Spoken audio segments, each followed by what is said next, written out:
ونشهد أن لا إله إلا الله وحده لا شريك له ونشهد أن سيد الرسل وخاتم الأنبياء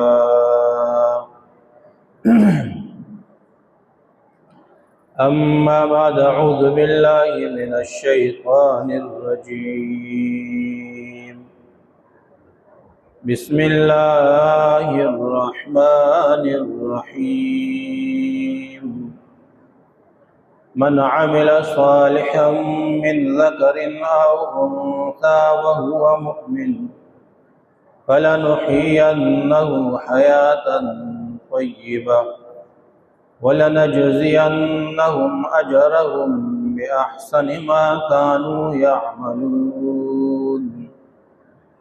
وقال الله تبارك وتعالى في مقام الآخر: من كان يريد حرث الآخرة نزد له في حرثه ومن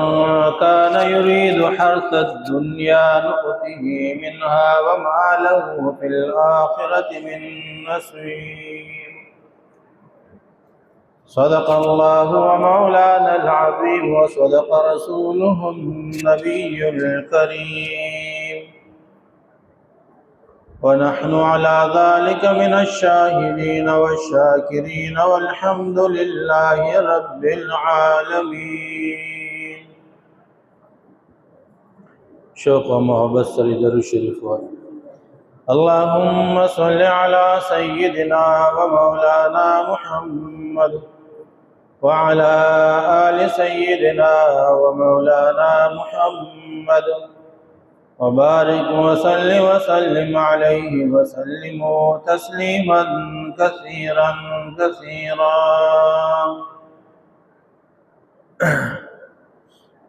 زما معزز و محترم دین ماینو او خوږو غیرتمندو مسلمانانو رو کور کې ناس آواز اوریدونکي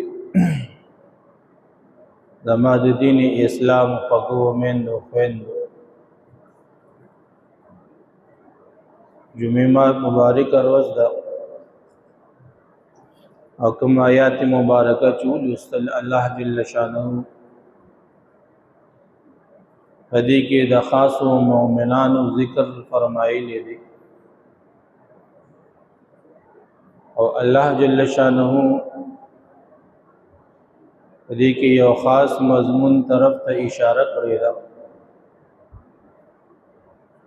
چې کله مؤمنان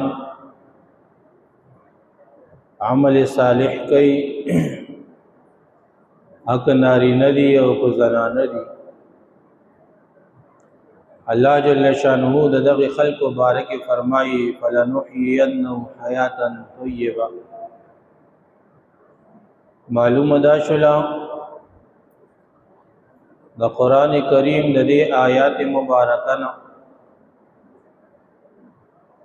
چې انسان د الله رب العالمین پاک جون پاک زندگی خوږ ژوند او خوږه زندگی راحت والا زندگی او سکون والا زندگی اطمینان والا زندگی الله رب العالمین انسان ته چې ورکړي د پنه کو اعمال باندې ورکړي. د قران کریم د دې آیات مبارکه نه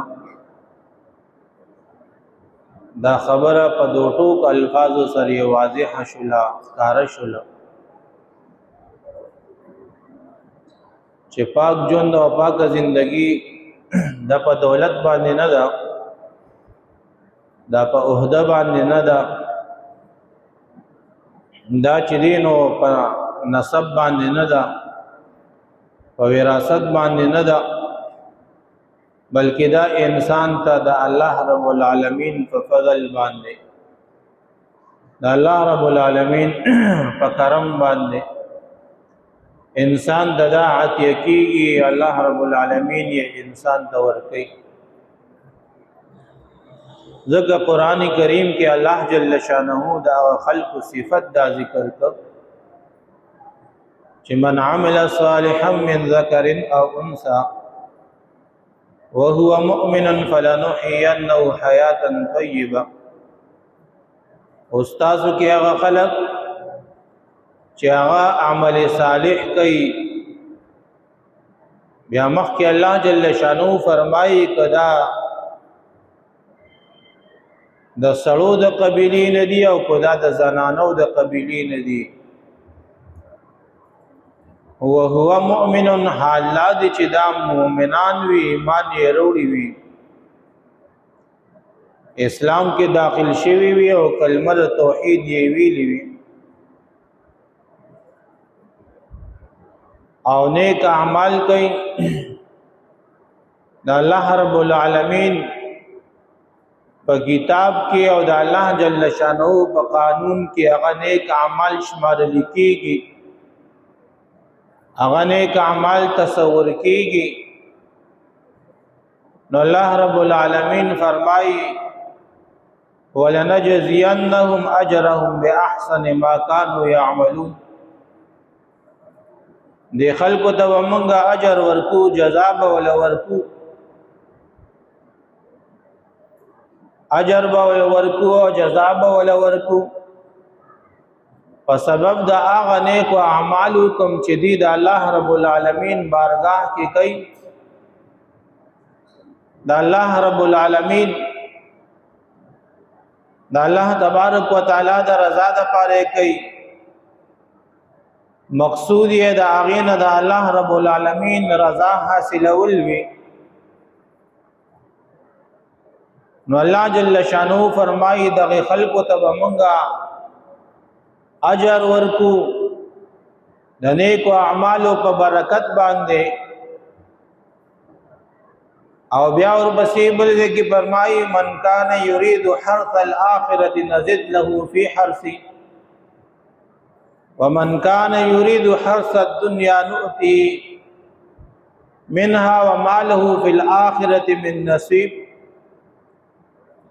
او چې کم کس د آخرت د پټي طلبگار دی، د آخرت فکر ورسره دی، د آخرت غم ورسره دی، د آخرت درد ورسره دی، خوف الہی بدبان اتواری دا، دا الله یره پدو د پزلو باندې مستحضر دا او ښکاریږي پاغي باندې چې دا الله د خوف او یره پای کې دا انسان جون ته رہی او زندگی ته رہی صبح و شام دې پدې سوچ او ਵਿਚار کې دې چې آخرت کو مې الله رب العالمین څنګه خکې د آخرت د پاره به تیاری څنګه وکم، د نیک اعمال او توفیق به څنګه ملو شي او دې طلب د توفیق کې لګیاوي. نو الله جل شانه فرمایي چې آخرت کې به ور سره موږ د احسان معاملو کو، لیکن دغه سوچ او فکر دغه خوف او یری د وجنه به موږ د دنیا ورکو، دنیا بم ولخکو، د دنیا راحت او سکون بم ولورکو. او وجه دا چې دې د الله یره کوي، اعمال سره شوق ساتي او د اعمالو د نیکو اعمالو محبت د پزړه کې پروت دی، د الله جل شانه نه طلب داغه د رضا کوي، د قبر او د آخرت نه پناه غواړي، د سختو د تکالیف او د ازمایښونو نه جنت طلب کوي، داغه د پاره طلبگار دي د الله په حضور کې. نو الله رب العالمین فرمایي چې دغه په برکت په د آخرت موږ روخانه کو، او الله رب العالمین فرمایي د دنیا کې موږ برکت واچو. او څوک چې موږ نه صرف تم د دنیا کوي، کوشش د دنیا کوي، الله رب العالمین فرمایي چې د په قسمت او نصیب کې سلی کلی شي وي په تقدیر کې هغه سیز ودته ملو شي، لیکن آخرت کې د دې انسان موږ سره هیڅ حصہ نشته دی. د آخرت په باب کې د دې انسان نه موږ بے پروا یو، لا تعلق یو. وجه دا ده چې د دنیا محبت غلبه کړې ده، د دنیا محبت د پزړه کې سور دی. د الله جل شانه محبت، د الله د دین مینا، د نبی له صلوات و سلام د عشق نه د زړه خالی دی. نو الله جل شانه ذکر فرمایي چې آخرت کې د دې انسان موږ سره هیڅ قسمه ایسه نشته دی. حدیث مبارک کې راځي دو نعمتونه داسې دي، مفهوم د حدیث دا دی چې انسان اکثر د اغینا لاپرواوی او غافل وي. هغه کې یو صحت دی او یو فراغت دی چې دی انسان ډیر ناقدری کوي. انسان ته چې صحت ملاو دی نو په صحت کې دا انسان د الله رب العالمین د رضا کولو کوشش نه کوي، دا الله تبارک و تعالی د احکاماتو د پوره کولو کوشش نه کوي، دا الله د دین د خدمت کوشش نه کوي، دا الله رب العالمین رضا نه طلب کوي، دا الله جل شانه سره سرکشی او بغاوت کوي. او دویم دا چې د انسان فراغت کله چې دی فارغ دی د دې نعمت دی ناقدری او ناشکری کوي، دی د الله جل شانه تابعداري نه کوي، د نبی له صلوات و سلام د سنتو د پورا کولو کوشش نه کوي، د الله رب العالمین په دین باندې عمل نه کوي،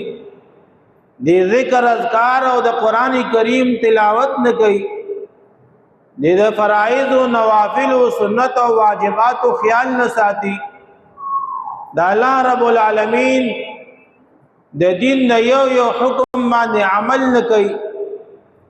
دی د اغین لا پرواوی. لیکن چې کله دا انسان مشغول شي، فراغت د ختم شي او د مشغولتیا جوړ شي، نو بیا دې ډیر وي چې کاش چې زه فارغ وي ما د قران تلاوت کړې وي، کاش چې زه فارغ وي ما د الله د دین خدمت کړې وي، کاش چې زه فارغ وي ما جمعات له وخت ور کړې وي، کاش چې زه فارغ وي ما د نوافل اهتمام کړې وي،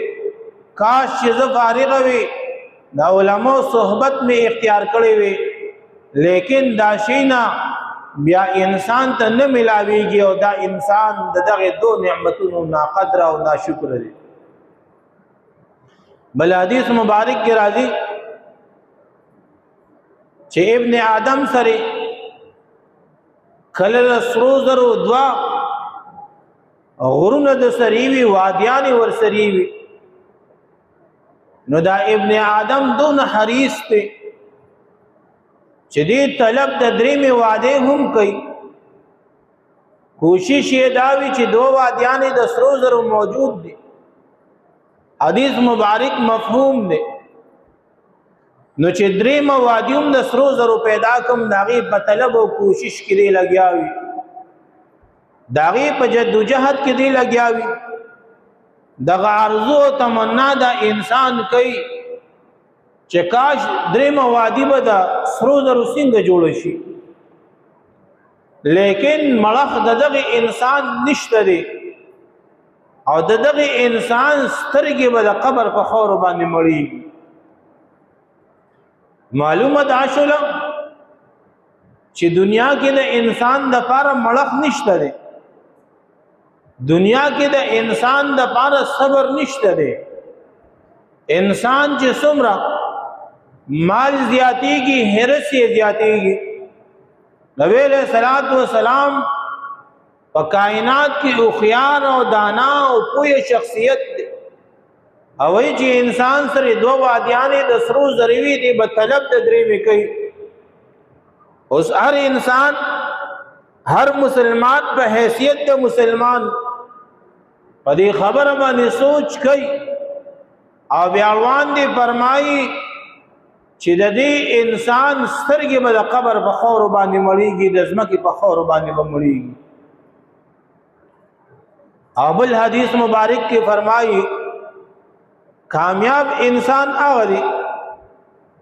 چې د ایمان راوړو. قد افلح من اسلم، هغه سړی کامیاب شو چې د ایمان راوړو او بیا چې کوم رزق الله جل شانه د تور کړی دی د هغه کافی وګڼو او هغه رزق باندې د قناعت او صبر اختیار کوم چې الله رب العالمین د تور کړی دی. اوس د مؤمن مسلمان الله رب العالمین په زبان نبوت باندې درې صفاتونه د مسلمان ذکر کړل. یو دا چې کامیابی د انسان په ایمان کې پرته ده چې د ایمان راوړو. دویم دا چې د انسان ته کوم رزق ملاو شو د هغه کافی وګڼو. او دریم دا چې کوم رزق د الله رب العالمین ورکړی دی باغی باندې د قناعت اختیار کو صبر یو کو د الله جل شانه په تقسیم باندې دی راضی شو. د انسان د کامیاب انسان ویل کیږي. اوس دا شی نو انسان ته د الله رب العالمین په توفیق باندې ملاویږي. الله جل شانه چې کله د انسان راضی وي د انسان ته الله جل شانه د اعمال صالحه او توفیق نصیب کوي. او کله چې الله رب العالمین د انسان نه ناراض شي نو د هغه انسان نه الله مال نه اخلي، د هغه انسان نه دولت نه اخلي، د هغه انسان نه الله پراپرټي نه اخلي، د هغه انسان نه اولاد نه اخلي. تاسو وګوره خپل گیر چاپیرا نظر دهراو کې په دې نتیجه باندې به انسان ورسیږي چې الله رب العالمین کلام د انسان نه ناراض شي نو دغه انسان نه الله رب العالمین د سجدي توفیق اخلي. کلم چې الله رب العالمین د یو انسان نه ناراض شي الله رب العالمین دغه انسان نه د نیک عمل توفیق واخلي. بیا الله تبارک وتعالى د انسان ته د موږ توفیق نه ورکوي. الله رب العالمین د انسان ته د تلاوت توفیق نه ورکوي.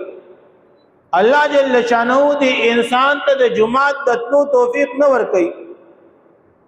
الله رب العالمین د انسان ته د نیکو خلقو سره د ناس ته توفیق نه ورکوي. الله تبارک وتعالى د انسان ته د حج او د عمره د تلو توفیق نه ورکوي. الله تبارک وتعالى د انسان ته اعتکاف کې د ناس یو د رجی نیولو توفیق نه ورکوي. دغه شانتي چې څومره اعمال صالحه دي انسان پاغي باندې عمل وکي سوچ پیو کی او بیا وګوري چې کله د انسان نه الله رب العالمین ناراض شي نو د اعمال صالحه او توفیق الله رب العالمین د انسان نوچت. دیو جن زما محترم معززان اوس د الله جل شانه راضی کول یو انسان وای زوی په پیسو راضی کوم غلط ده. یو انسان وای زوی په حسب نسب باندې راضی کوم غلط ده. او که یو انسان وای چې زب الله جل شانه په عہده باندې راضی کوم نو دا غلط ده. الله جل شانه انسان ته د نیکو اعمال توفیق چې ورکړي دا د الله جل شانه په فضل او په کرم باندې ملاويږي. دا الله جل شانه قرب او نزدېکت انسان ته په نیکو اعمالو باندې ملاویږي نه دا چې په دولت باندې ورته ملاویږي. کله چې انسان نیک عمل کوي د الله رب العالمین رضا طلب کوي د الله تبارک وتعالى نه غواړي لا سوچتای الله تخپل عاجزی او خاکساری وړاندې کوي الله رب العالمین تخپل جړاو فریاد وړاندې کوي الله رب العالمین تخپل عجز او خاکساری او انکساری وړاندې کوي بیا الله جل شانه دغه انسان ته د نیکو اعمالو توفیق نصیب کوي. دانه چې جمعه تروانی او یو قابل خو اوچت ګوري چې خلق راته ګوري او کنا یا دی جمعه کې فرض منځ کو لکسات پړو کې ودرېږي یو قابل خو ګوري چې څوک راته ګوري او کنا چې سیب د جمعه نه روزي یا دی لک شان د تلاوت کو اوچت کیږي چې د قران تلاوت مې وکړو یا د 2 رکعات نفل وکړل او پاغي باندې لړ کیږي اوچت کیږي چې ما خو نفل وکړل نا پدې باندې د الله رب العالمین رضا انسان ته نه حاصلېږي. مزبهم کې جړاب ور بس هم کې تلاوت په هم کې جړاب ور بس هم کې ذکر بهم کې جړاب ور بس هم کې دعا بهم کې جړاب ور بس هم کې نو علیم الله جل شانه راضی کیږي او علیم الله جل شانه بیا انسان ته چي دلوان دي تلو توفیق ور کوي. علیم الله جل شانه انسان باندې د رحم او د کرم دروازې کلاوي. علیم الله جل شانه خپل رضا در نصیب کوي او چې بیا انسان د الله په تقدیر باندې راضي شي. معنا دا چې انسان د سم ملو شوی دی او دی باغی باندې د الله شکر ادا کی چې الله ستا شکر دی چې سد امرا کړی دی خدای که پتن دی یو جوړه کپړم را کړی دا الله لایق د دینو مخ خدای ستا شکر دی چې دام نه وینو بیا وایي چې یو وخت روټه ملو شي یا الله ستا شکر دی زه د دې روټه لایق نو ما او الله ستا رحم ډیر لوی دی الله ستا کرم ډیر لوی دی خدای په خپل فضل دې دا روټه را لراک الله ستا شکر دی کنه و دې را کړی نو خدای ما بتا نه ست پوس کړی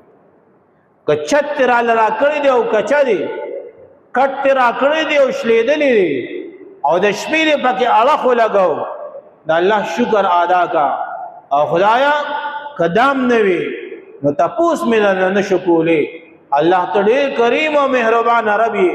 خدای ما تعالی پر غون رسو کړل ما خود له اسره کړی الله کو بیا دم دا کچا چت را کړی دی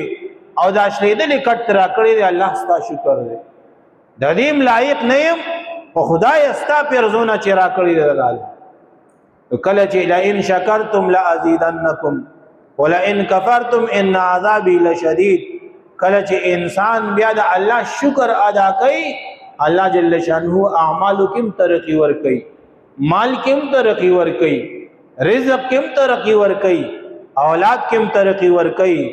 او دا بیا ال کیږي چې انسان طلب هم د دې خبرې کوي.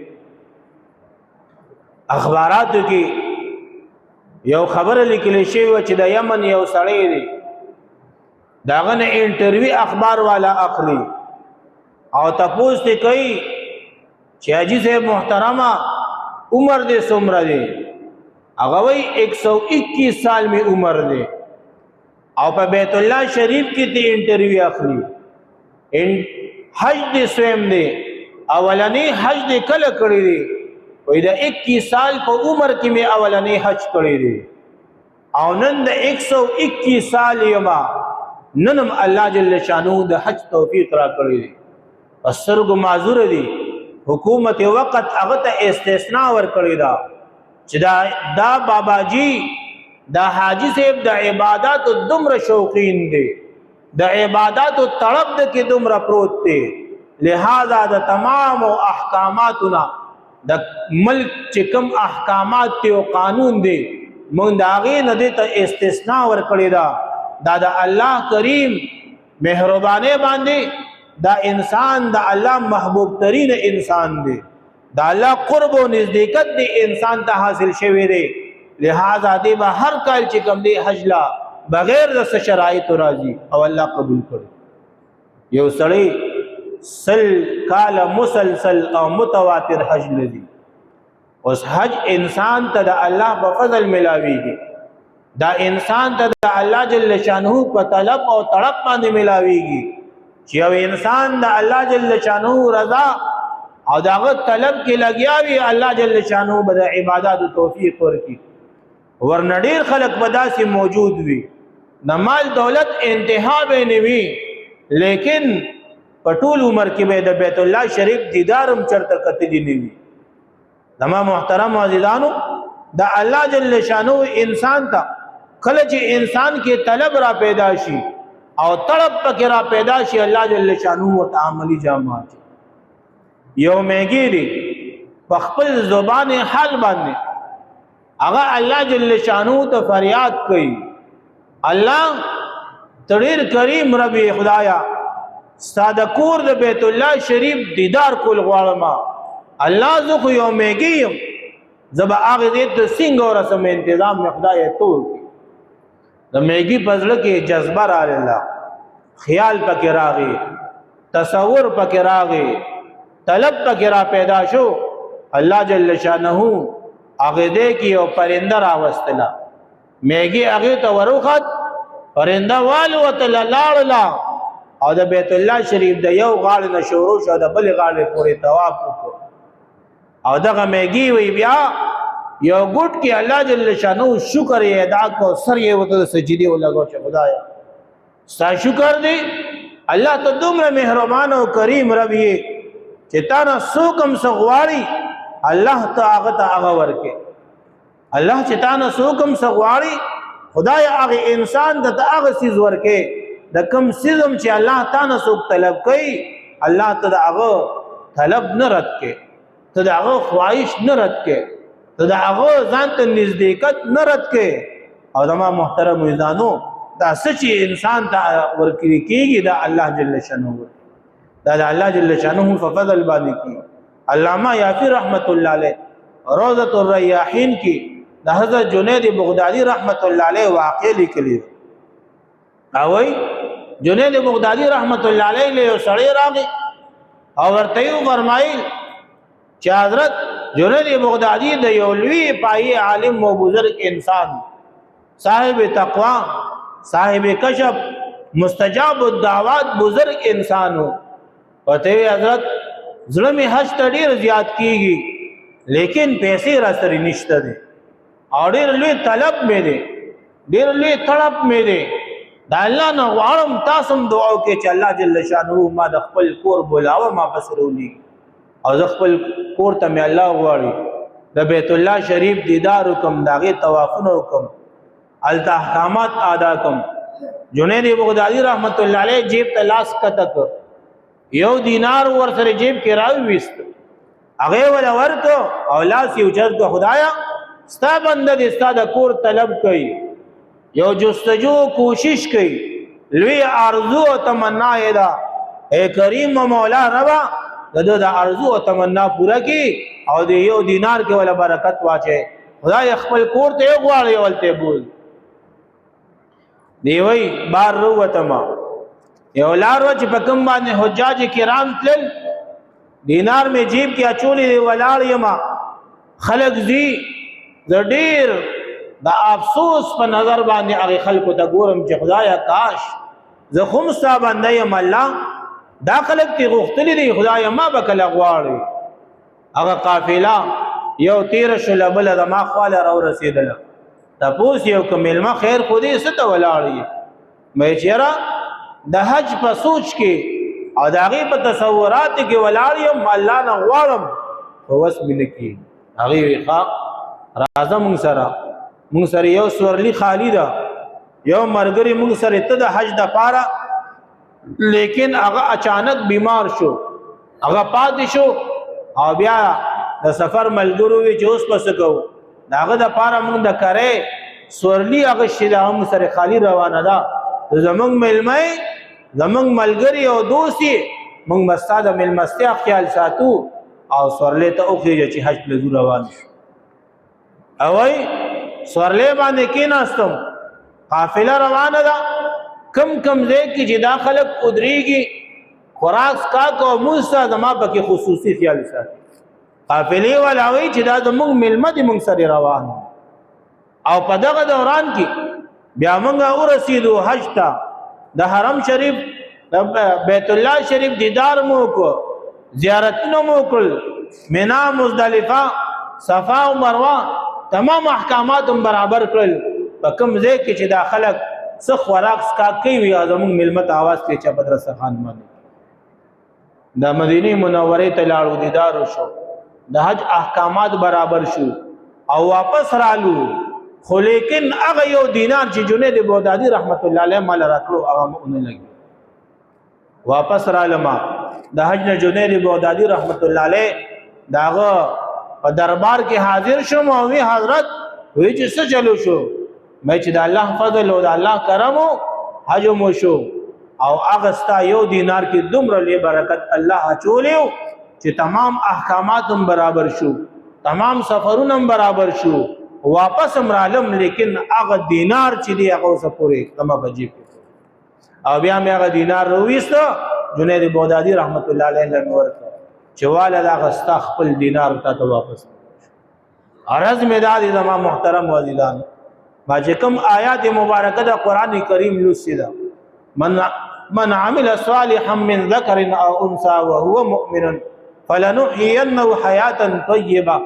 الله جل شانو فرمای هر هغه انسان ک نارینه او زنانه دا دې چې عمل صالح کوي د تمنګ پاک جنور کړي دي حیات طیبه مرتور کړي دا معلومه دا شولا چې انسان ته پاک زندگی د راحت او د سکون والا زندگی دا په اعمال صالحو باندې انسان ته ملاويږي بیا هو پکار دا د نیک اعمال خو په دولت باندې نه کیږي نیک اعمال خو په پراپرټي باندې نه کیږي نیک اعمال خو بغیر د پیسو نه کیږي او دا د خوش قسمتي خبره ده چې څومره نیک اعمال دي هغه ټول اسبي سکی تاسو به چې څنګه اسبي سکی اوس چې تاسو جمعه ته نماز نه سو پیسې اخلي گیټ کې سو کولاوي چې دنه بده 50 روپے داخلي ک بیا به مونږ کې چرته شي وی دا تاسو په کلو یا د قران تلاوت ته چې کینې نو څوک د 140 روپے به داخلي کې بیا د قران تلاوت شوی داسې یا 2 رکعات نفل ته چودريږي چرته د تچاویری چې الکو درېګا نفل بالا کې چې 50 روپے داخلي کې چرته چاویری یا چې تسبیح اړه چارته وی چې حکومت په ټیکس لګولې صبر وکړه تسبیح ماړه او چې اول 50 روپے داخله کا بیا به کم نه تسبیح واړه نه دا د الله جل شانو پرزونه د پر خپل بندګانانو باندې دا د الله جل شانو رحم دې پر خپل بندګانانو باندې چې اعمال صالحه ورته ټول فری ورکړي دي او د ګناه هر یو کار یو د په پیسو باندې لګو انسان چې څومره ګناهونه کوي هغه ټول په پیسو باندې کوي لیکن بیام یا ایها الانسان ما غرک بربک الکریم اے انسان ته کوم سیز چې د خپل ربنا په غفلت کې چولې کوم داسې سیز دی چې هغه ته د الله جل شانو نه بیزار کړي الله ډېر کریم او مهربان رب دی بیا د الله جل شانو خواته ولې ناراض الله جل شانو ولې ناراضي کو الله ته توبه ولې نو باسو د الله جل شانو د رضا کارونه ولې نه کو الله جل شانو په جن باندې ولې ناراضي کو الله جل شانو په صحت کې ولې ناراضي کو الله جل شانو په ځواني کې ولې ناراضي کو الله جل شانو په بوډاوالي کې ولې ناراضي کو د الله جل شانو د رضا کارونه ولې نه کو آیا موږ د الله جل شانو مقابله کولی شو الله جل شانو د طاقت موږ مقابله کولی شو موږ عاجز یو دي موږ خو دې کمزور یو موږ خو د الله جل شانو کې دا ګرمي زیات شدید هم نټینګ نه یو هر سړی په خپل خپل ځای باندې پوکی وخی لګیا وي بیا سر به سجود کیږي ولې نه الله ته توبه ولې نو باسو د اعمال صالحو سره شوق ولې نه ساتو مینه محبت ور سره ولې نه کو الله ته جړه او فریاد ولې نه کو توبه ولې نو باسو او ګناهونو باندې د ندامت یو دوه اوخ کې ولې نه توي یو الله جل شانو ولې نه راضي کو الله جل شانو رحم او کرم ولې نه طلب کو تمام محترم وجدانو نن موقع د انسان سره چې نن توبه وباسي الله به جن کې راحت واچي الله به رزق کې برکت واچي الله به عمر کې برکت واچي الله به علم کې برکت واچي اوقاتو کې هم د برکت واچي او الله جل شانو بر باندې د حکمت او د برکت تمامي دروازې کولو کی او سکون او راحت هم